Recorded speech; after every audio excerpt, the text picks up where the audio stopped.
gurigaaga ka baxaysa waxa tiri bismillah tawakkaltu ala allah wala hawla wala quwwata illa billah wa du'a yaro gaaban weeyaan oo ka soo baxaysa makiinatul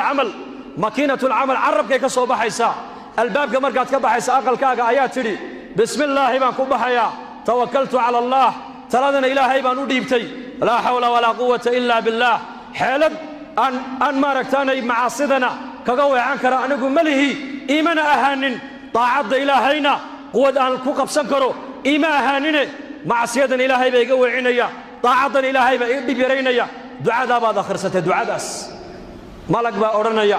hudiita waad hanuuntay wa kufiita wixii adduunyada muraad iyo xaajaad ka yaalayna waa lagu qabto cid kale ku qabatay wa waqiita balaaya iyo shar iyo masiibo wixii adduunyada ka dhacayna waa laga ilaaliyay wa tanaha anhu shaytaanna uu ka leexda meel uu ku soo maray ma jirtay shaqo tag baa laga yiraahdaa wa ducada yara gaaba bismillah tawakkaltu ala allah wala hawla wala quwwata illa billah ducadaas la doonaya dadka muslimku inay bartaan oo ubadka ay baraan oo dumarka ay baraan